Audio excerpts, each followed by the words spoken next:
I want you to imagine that all day long you're driving down a road. This road has two lanes. One lane is called flow lane, and the other lane is called stress lane. When you're in flow lane, the drive is smooth, fast, and fun.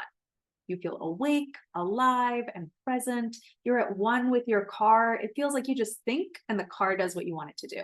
And there's still potholes and slow drivers and tricky turns that you have to navigate, but you navigate them all with a light touch, enjoying the challenge and smiling as you zip through them. Get to your destination faster, you still have plenty of gas left in the tank, and you had so much fun that you're already planning your next road trip. On the other hand, when you're in stress lane, the drive is hard, taxing, and slow. It feels like an endless slog of a road trip. You're like, when are we going to get there? Feels like you're fighting with your car every step of the way. It's creaking and complaining and wanting to stop, and you're yelling at it to just get to the next rest stop. There's potholes and slow drivers and tricky turns to navigate, and you tense up at each one. Sometimes you navigate them too timidly, and other times you navigate them too aggressively, and you're constantly wondering if you're actually a pretty bad driver. It takes ages to get to your destination. The trip uses every ounce of gas that you have. And once you're there, you just want to sleep for a million years and never go on another road trip ever again. Now, here's the thing about your brain. Flow lane is your brain's natural lane. That's who you really are. That's where your brain wants to be. This is the real you, the truest expression of who you are and who you're meant to be in this world. And your brain automatically switches to stress lane when it detects a threat. Lots of stuff happens every day. And a good percentage of that stuff could be interpreted as a threat by your brain. So chances are, at some point during the day, something will happen that your brain interprets as a threat and it automatically switches into stress lane. And this wouldn't be a problem if your brain jumped into stress lane for a few minutes, resolved the threat, and then came back to flow lane.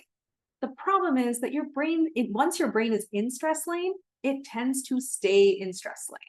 Its threat detection mechanism is extra sensitive when it's in stress lane. So it starts to see even more threats.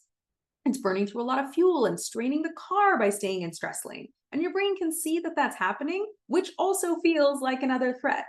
And your brain is noticing that it's not going as fast as it did when it was in flow lane. And it starts worrying that it can't make it to its destination. And that's yet another threat.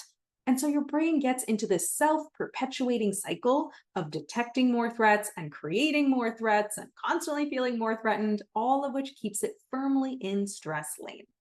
If I was requesting a software update for our brains, this is the first patch I would ask for. I would say bug report. When fighting threats, brain gets stuck in protective overdrive even after initial threat is resolved. This results in decreased performance and eventual system-wide overheat and crash. Need automatic mechanism to signal when threat has been resolved so brain can disable protective overdrive and resume normal operations. Now, unfortunately, there's no software update coming for our brains.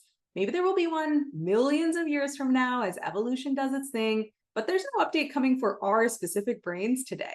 We're stuck with what we've got. But luckily, you can update your brain software yourself. Here's how you do it. Step 1, identify the specific thing that spooked your brain.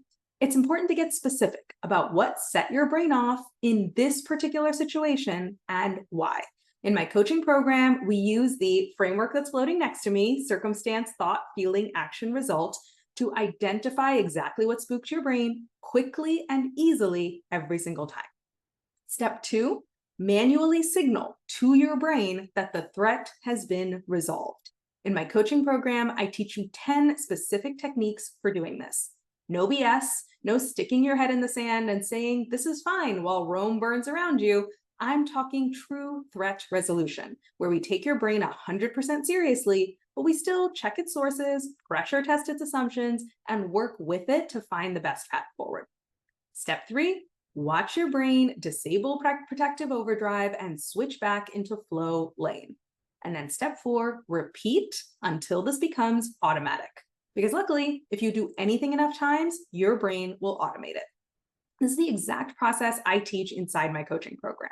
The foundational course lays out exactly how to do these steps. The case study library gives you plenty of real-life examples to learn from. And coaching gives you the one-on-one support you need to put this into practice. Plus, the coaching comes in 2 different tiers, so you can choose the best option for you based on your budget and your schedule. I'm on a mission to teach this toolkit to every high stress, high achiever in the world. Because once you're in flow lane, you cannot be stopped. You can handle anything and get to destinations you can't even imagine. So come learn this toolkit. Come learn how to navigate yourself back into flow lane quickly and reliably again and again, and then get back to doing your best work and feeling at home within yourself while you do it. You can learn all about how the program works at the link above, and then book a free consult call with me to talk about getting started. The link to book a free call is above.